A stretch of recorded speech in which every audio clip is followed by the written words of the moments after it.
એટલે આવતા વર્ષે આપણે પહેલી રેન્કની અપેક્ષા રાખી શકીએ. અને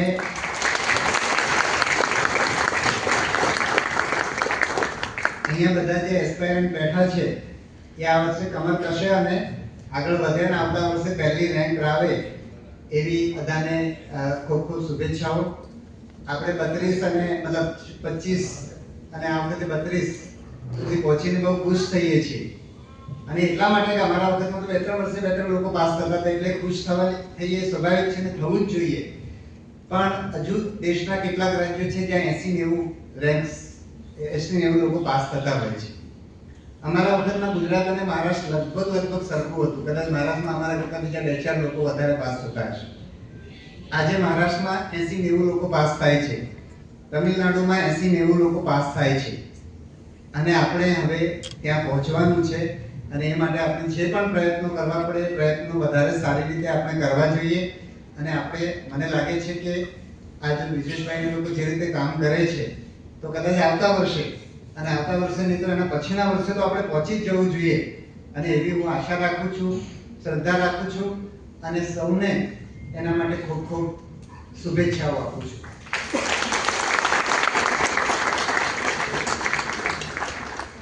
આજે લગભગ 60 જેટલા સફળ ઉમેદવારો અહીંયા હાજર છે ત્યારે મને એમને થોડી ઘણી શીખ આપવાનું પણ મન થાય છે કે હા, અને ખાસ તો હું ભૂલી જાઉં છું 2 લોકોને.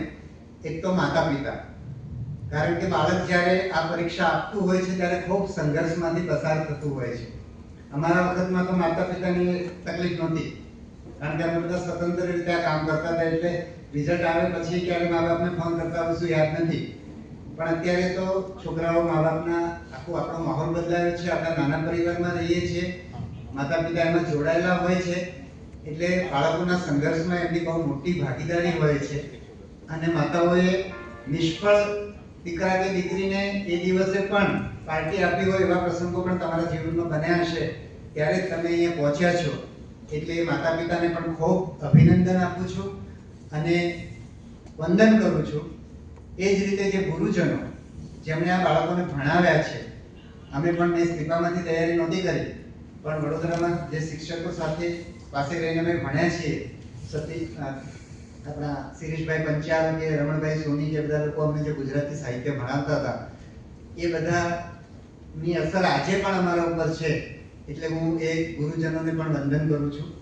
અને હવે જે લોકો પાસ થયા છે એમને હું એમ કહીશ કે તમે જે સંઘર્ષ કર્યો છે એ સંઘર્ષ એક સર્વિસ માટે, સેવા માટેનો સંઘર્ષ છે. એના સિવાય આ સર્વિસમાં આવવા માટે બીજું કોઈ કારણ ના હોઈ શકે. કારણ કે આ સર્વિસમાં એના સિવાય બીજું કંઈ નથી. એ દુનિયામાં બધું જ છે, આ સર્વિસમાં નથી. આ સર્વિસમાં હોય અને બીજે બધું ના હોય, આ એક જ વસ્તુ છે.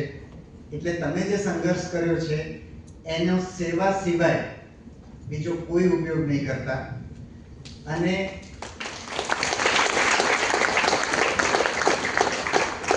આની સામે બીજી કોઈ પણ દુનિયાની કોઈ પણ મોટામાં મોટી વસ્તુ મૂકીએ ને તો એની સામે તરજવામાં આવી ના શકે.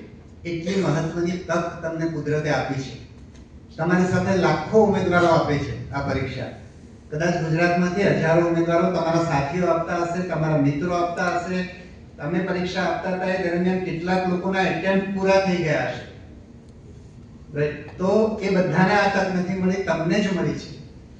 અને એ તકનો ઉપયોગ એક સામાન્ય માણસના ભલા માટે કરો ત્યારે આ કુદરતના આશીર્વાદ છે. અને આવા આશીર્વાદ આપણને મળે છે, બધાને નથી મળતા. એટલે તમારા પર સૌથી મોટો અધિકાર વંચિતોનો છે. નવસારીમાં એક આંખના ડોક્ટર છે, એમની હોસ્પિટલમાં અઠવાડિયામાં 1 દિવસ ફ્રી સેવા અપાય છે.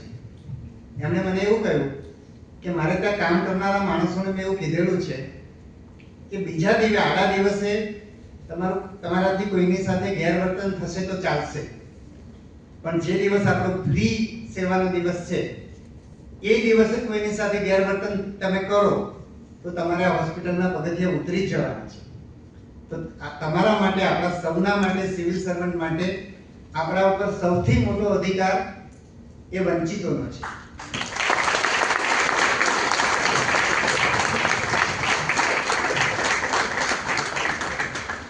આ